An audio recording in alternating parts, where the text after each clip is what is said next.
Aí, meus amigos, minhas amigas, o desfile de 7 de setembro ainda não esgotou o assunto. Aquele fracasso que foi o menor público dos últimos tempos, lá em Brasília. Haviam mais pessoas desfilando do que assistindo.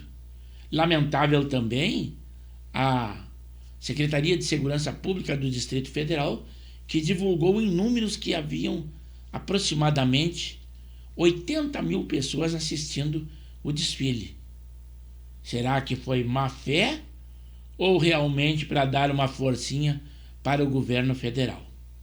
Já aquele protesto da direita lá pela anistia na Paulista, agora a bandeira que foi desfraldada dos Estados Unidos, segundo o PT, liderado pelo Lindenberg, eles querem saber a procedência desta bandeira, que parece que ela é tradicional e já foi usada lá nos Estados Unidos, segundo dizem.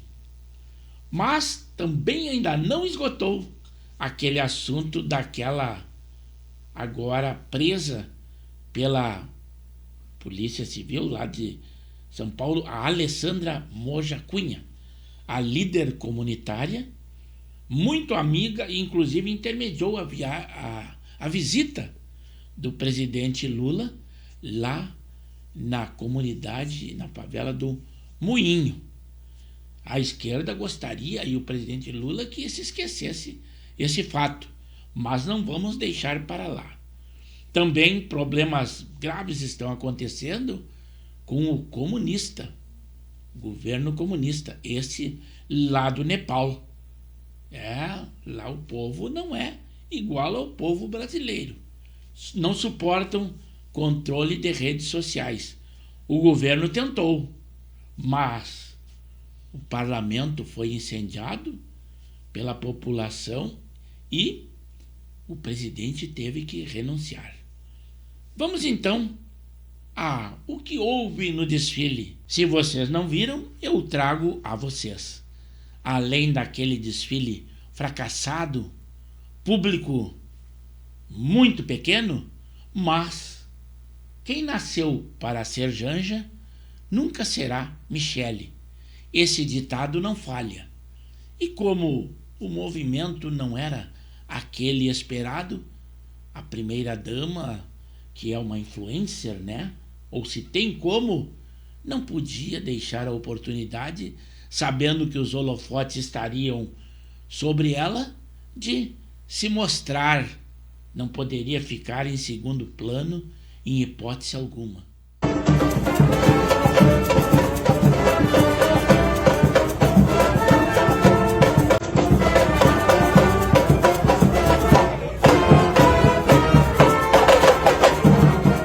Mas é claro que essa informação é insignificante, como foi o fracasso do desfile do 7 de setembro.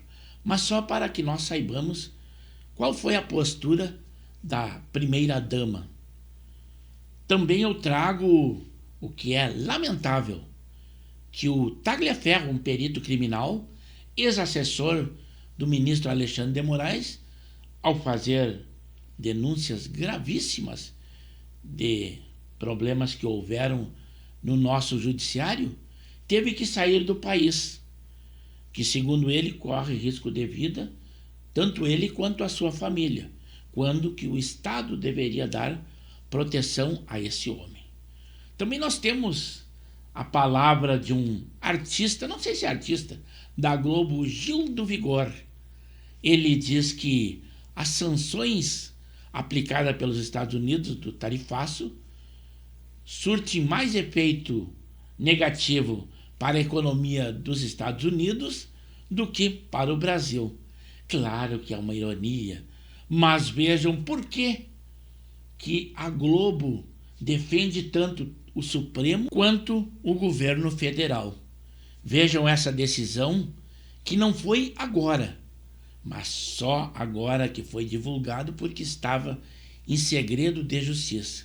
Decisão dele, do ministro Alexandre de Moraes, em favor da Rede Globo de televisão e também a muitos artistas. O ministro do Supremo Tribunal Federal, Alexandre de Moraes, derruba multas da Globo e também de artistas que seriam aplicadas pela Receita Federal. Apesar dos artistas e jornalistas da Globo apoiarem a ideia do CLT, ainda assim eles não trabalham nessa modalidade. Eles funcionam como se fosse uma espécie de pessoa jurídica na hora de fazer a contratação. Ou seja, os artistas da Globo, eles não trabalham com carteira assinada. Eles trabalham como se fosse uma prestação de serviço de uma empresa. Porém, a Receita Federal considerou que a forma com a qual a Globo fazia contrato com os seus apresentadores era algo ilegal e que promovia uma gigantesca sonegação de impostos. Por conta disso, a Receita Federal começou a aplicar várias multas milionárias em pessoas que trabalham com a Rede Globo e diretamente também na Globo. Mas essa briga judicial acabou caindo nas mãos do excelentíssimo Alexandre de Moraes e ele acabou por decidir a favor da emissora e dos artistas. E para combater a manipulação da grande mídia, mas, para não esqueçamos do assunto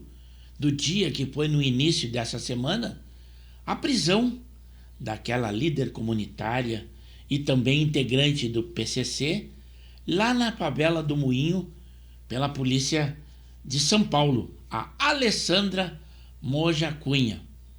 E as relações que ela tinha, muito íntimas, com o governo federal. E inclusive o Boulos, em outra oportunidade, já também postou fotos com ela. Boas amizades. Aquele diga com quem andas que eu te direi quem és. Não deixamos passar em branco. A Yasmin, a Alessandra e a G vim aqui para nós apresentar vocês rapidinho. A comunidade já conhece em si. Aqui é a nossa comissão de frente de orgulho. Essa, como todo mundo sabe, seu presidente, a Yasmin, a Giannini e a Alessandra. Jamais será vencidas. Mulheres unidas, jamais será vencidas. É isso, gente. O Moinho inteiro está feliz com a presença do nosso presidente e dos demais aqui presentes.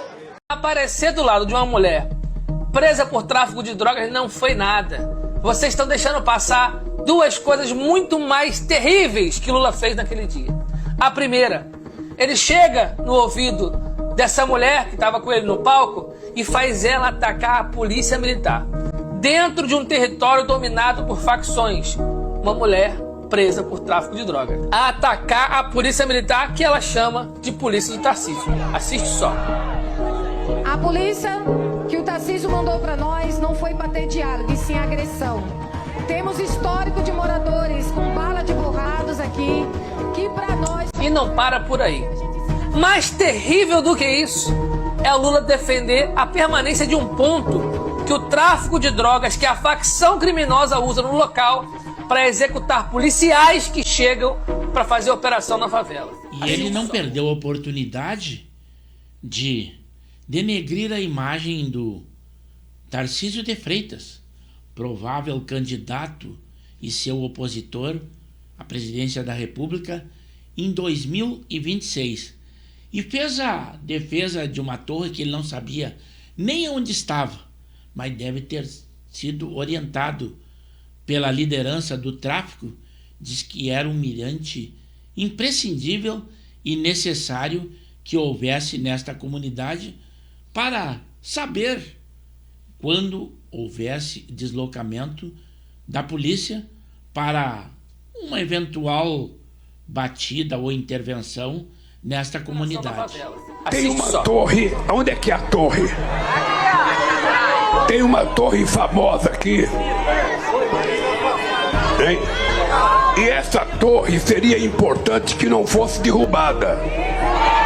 Essa torre...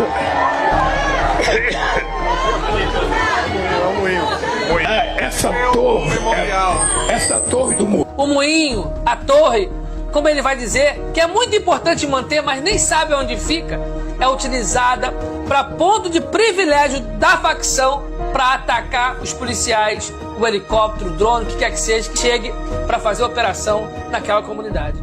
Mas vamos também a notícias do mundo. No Nepal, o governo comunista não resistiu à pressão da comunidade. Eles invadiram o Congresso, colocaram fogo e o presidente teve que se demitir. A intenção dele era proibir redes sociais. É um povo bem diferente do povo brasileiro, mas serve de alerta. Vejam o que aconteceu lá no outro lado do oceano. O governo comunista do Nepal regulou as redes sociais e tirou até o Facebook do ar. E adivinha o que aconteceu? As ruas explodiram em protestos liderados pela juventude. A tentativa de censura foi a faísca que incendiou a insatisfação acumulada contra a corrupção, a estagnação e o abuso de poder. O banimento atingiu mais de 20 plataformas, incluindo o Instagram, o YouTube e o X. O argumento oficial foi segurança nacional, mas todos entenderam como uma manobra de autoproteção de um governo já desgastado. A reação foi imediata: marchas, barricadas e enfrentamento direto com a polícia em Katmandu. A repressão foi brutal, mais de 20 mortos em confronto, centenas de feridos e prédios oficiais atacados e casas de líderes incendiadas. Toque de recolher foi imposto, o aeroporto fechado e o exército acionado. Mas nada conteve a avalanche de indignação contra um governo que apostou no silêncio digital para sobreviver. No fim, a censura custou caro. K.P. Sharma Oli, líder comunista e primeiro-ministro, renunciou em meio ao caos. O vácuo de poder abriu nova disputa política enquanto o povo percebeu a força das ruas contra a tentativa de transformar o Nepal em laboratório de autoritarismo digital. A queda foi o preço da arrogância. E essas foram algumas das informações trazidas no dia de hoje. Eu espero que vocês tenham bastante argumento para dar a sua opinião. E esta opinião será muito bem-vinda no canal de Pepe Severo no YouTube, onde eu peço também que, se acharem por bem, se inscrevam no canal. E se receberem esse vídeo nas suas redes sociais, clique no link para que o algoritmo da plataforma saiba que vocês assistiram e deram crédito ao nosso vídeo. Temos edições diárias e os mais variados assuntos.